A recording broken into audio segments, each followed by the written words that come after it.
on the American soil. I am a thief, I am a thief, I steal every night.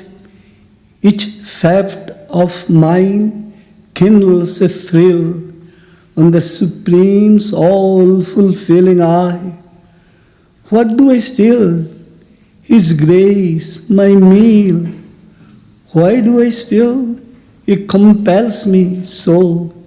Perhaps he finds no other way to feed my spirit's hunger stark with the nectar of his shadowless ray. Now I have a question regarding yoga itself, the path of yoga. You're recognized today as one of the foremost philosophers and teachers of yoga, especially in the West. And if you could say a few words about the path of yoga, that would be very helpful. Yoga, as you know, is a Sanskrit word. It means union with God. Now, there is a great difference between conscious union and unconscious union. Here, millions, billions, and trillions of human beings are on earth. There are again countless human beings are not conscious of their source. Again, there are quite a few who are deeply interested in their source. They want to go back to the source, or they want to have a glimpse of the source. So those who practice yoga consciously will sooner or later go to the source and have a free access to the source. Whenever you do something consciously, we get the result convincingly. But if you do it unconsciously, then we may not get the result, and again, if you get the result, we may not appreciate it. And if we do not appreciate, then we cannot make profit. We cannot get any benefit from any life. So we have to value the spiritual life. And in order to value the spiritual life, we have to be conscious of the spiritual life. I have to be conscious of you first, as a professor. Then I have to value your wisdom, that vast wisdom you have.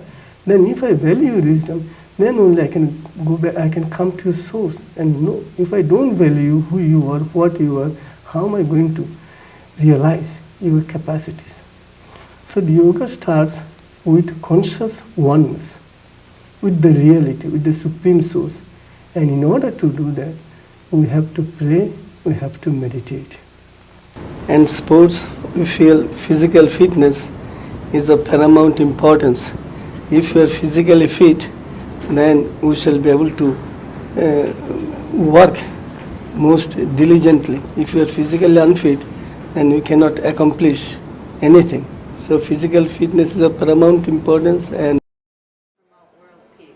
sports definitely can help promote peace, because sports gives us joy. We compete with others, although there is rivalry, but we get joy from running, jumping, and doing other activities. Let us say Olympics. All the countries are meeting together. They show their capacities. And then somebody has to win, somebody has to lose. So the one that loses, the one who loses, prepares himself again for the next Olympic. Sports, it gives us the feeling of children. Children are always happy. They are all the time running and jumping and all. So sports can definitely help us to bring about world peace. Happiness. If there is happiness, then there is peace. If there is peace, then there is happiness. Peace and happiness go together. We do not have even an iota of peace. That's why we are unhappy. And because you are unhappy, we speak ill of others, we try to punish others, we try to destroy others.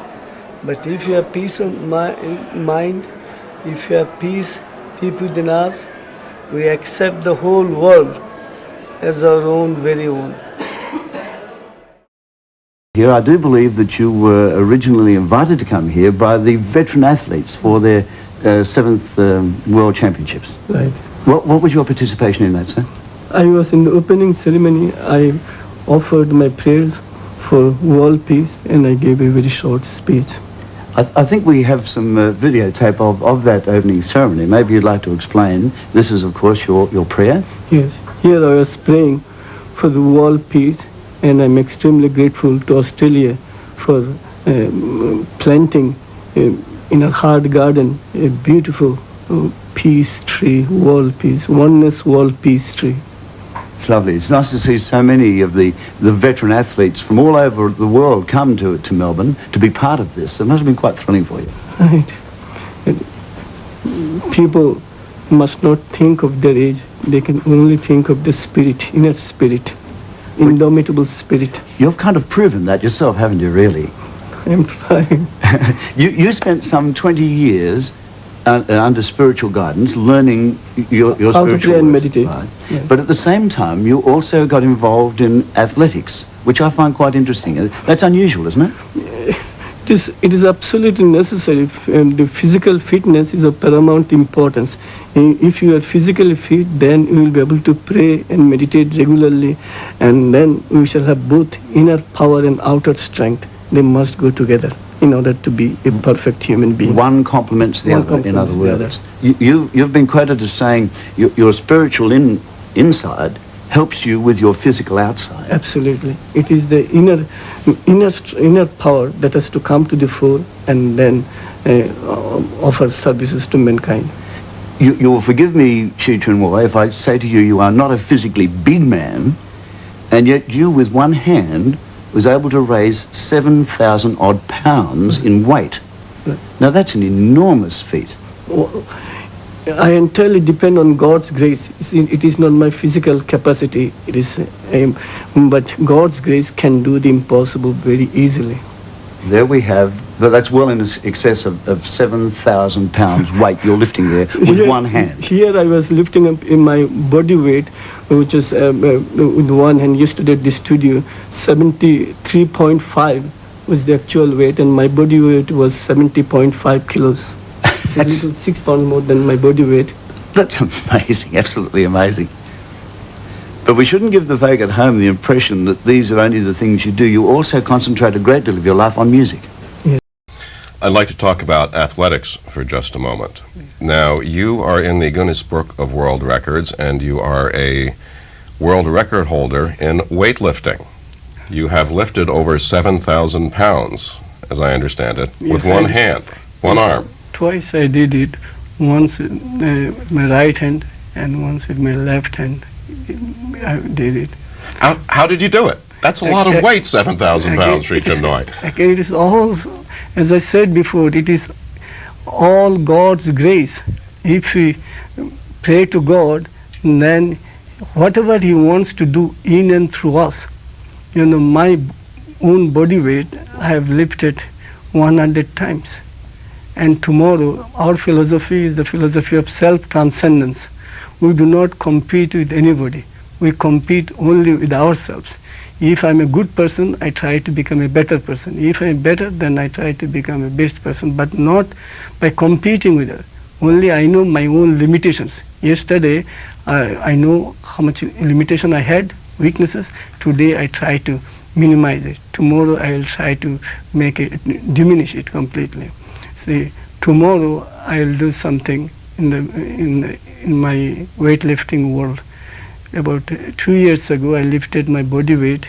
At that time, my body weight was 156 pounds, and I lifted it 100 times, and in front of the international judge. The same judge will come tomorrow to examine me, and I will try to better my timing. Yes, previously it was 23 minutes, and tomorrow I will try to do it in 15 minutes. So it's self-transcendence. I compete with myself. This is how we are trying to improve not only the physical, but the mind, the heart, and everything that we have and we are. Why is it important to work on the physical strength as well as the spiritual? Physical strength is if you are physically strong. I'm not saying I have to be the world's strongest man. Far from it. I don't want to be world's greatest boxer or wrestler. No, but if we have strength, some physical strength, not to fight, no, occasionally, then our mind gets some nourishment. Our vital gets nourishment. This is something we are using for the right purpose. If I'm very weak, if physically weak, mentally weak, then I can, every morning I will get up and I will have headache, stomach upset and so many things, then it will torture. But if I'm physically fit, here physical strength is physical fitness. If I'm physically fit, then early in the morning I will be able to pray and meditate and do the needful. That is why we give so much importance to physical fitness. While we are physically fit, and if strength comes from physical fitness, I feel it is quite acceptable. Oh, my Lord of beauty, you are beautiful, more beautiful, most beautiful, beauty unparalleled in the Garden of Eden. Day and night, may the image abide in the very depths of my heart. Without you, my eyes have no vision. Everything is an illusion. Everything is barren. All around me, within and without, the melody of tenebrous pangs I hear. My all is filled with excruciating pangs. O Lord, O my beautiful Lord, O my Lord of beauty, in this lifetime, even for a fleeting second, may I be blessed with the boon to see